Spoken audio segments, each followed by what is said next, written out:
let's say I asked you to pick a random number from 1 to 10. And you said 7.31485, and you kept going on and on and on, just like that. And I said, hey, but you told me pick a random number from 1 to 10. What were the odds that it would be an integer? Infinitely small. There's an infinite number of numbers between 1 and 10, and very few of them are integers. Okay, that's fair. Continuous random variables, unlike discrete ones where there's only a specific number of possible results, are much more, I was about to say much more common in reality, but what I should really say are just as real.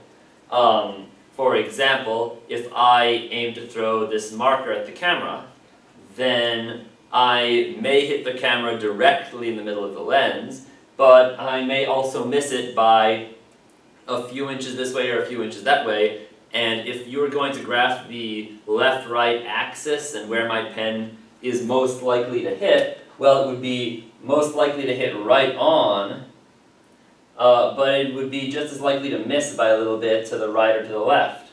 And I couldn't miss by more than the wall on the left or right end. Yeah, I know, it looks sort of normal, isn't that surprising? Well, not really. But the point is that the probability of me hitting exactly in the middle of the lens is 0. It would be more like, what's the probability of me hitting within 1 inch of the lens of the camera? That's much more real. That's something you could do. So any specific point has a probability of 0 of happening, well, or near 0, essentially 0, but any range that you can talk about. So I'm here to show a very common distribution or two, and then call it quits. There's not going to be a lot that you're asked to do with continuous random variables at this point, but let's say that I wanted the same chance of picking any number from 1 to 10. That would mean that the distribution wouldn't be rising and then falling or anything like that. It would be this, if you want every number to have the same chance of being picked, this is essentially a density curve, only it's not very curvy. The probability would be 1/9, because we want the area under the curve to be 100%, and the area of this box would be 9 times 1/9 is 1. So I could ask you, what is the probability of when I ask you to pick a random number from 1 to 10, the number will be somewhere between 8 and 5. And you would say, well, the probability of it being somewhere over here is the area of this box, which is 3 times 1/9. The area is 3 times 1/9. 3 times 1/9 is 1/3. The probability of the result, when I ask you to give me a random number from 1 to 10, of being somewhere between 5 and 8, assuming it's continuous, and I could give you any decimal anywhere in between them, would be 1/3. This is described, oh boy, let's see. Yes, I remember it. Okay, this is described as the uniform distribution, meaning there's the same chance of getting any specific number. But that's not the only, and that might show up. Uniform distribution is like one of those things you're vaguely supposed to know on the AP. But let's take a different example. Let's say I ask you for a random number from 0 to 10. And I tell you that I want the chance to be greatest, that the result will be 5, and then I want it to taper away to near nothing. So I want the probability, and to hit 0, so there be no chance of getting exactly 0, something like this. Let's say I describe this as the shape of the distribution. The highest chance of getting a 5 and progressively smaller probabilities of getting anything further away from 5 until the probability of getting exactly 10 is 0, the probability of getting exactly 0 is 0. Well, if I was going to build a density curve that looked like this, the total area of the density curve is supposed to be 1.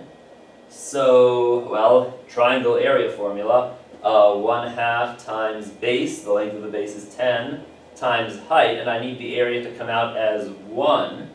So that means that my height would have to be the highest point would have to be 1/5. Or 0.2 if you prefer, 0.2. Now maybe I would ask you, what is the probability that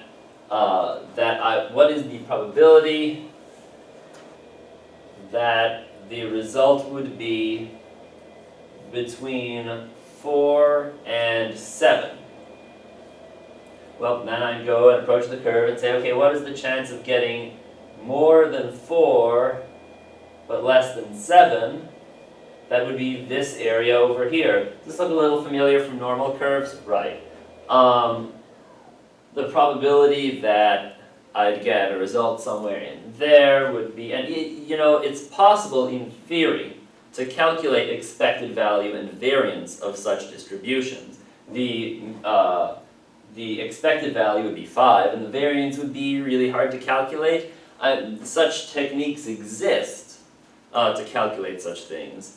But for that we would need calculus and want to be taking a whole theoretical course on statistics, which we're not doing right now. We're taking a practical applied course on statistics, so this isn't particularly relevant right now. But yes, I can calculate the probability of a particular result being somewhere between 4 and 7 if this were the distribution of possible results.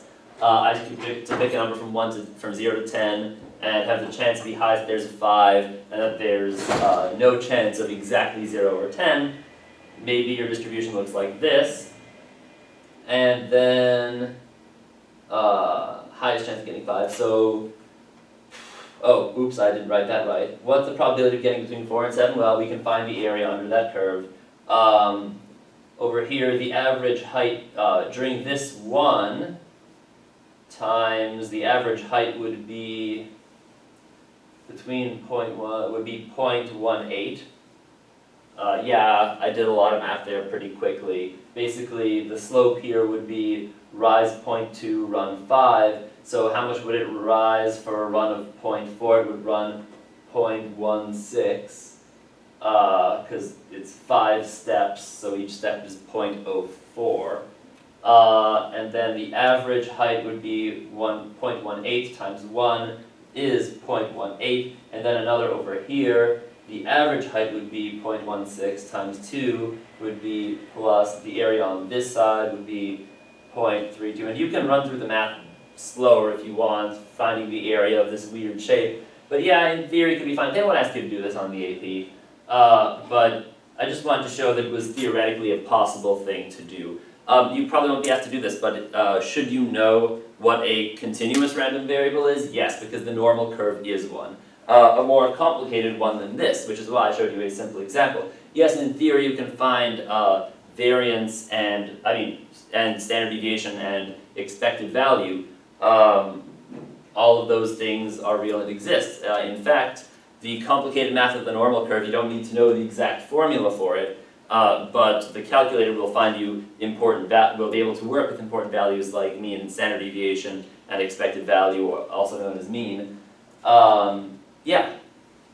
I just wanted to point out this was a thing. Okay, and that is it for section 6.1.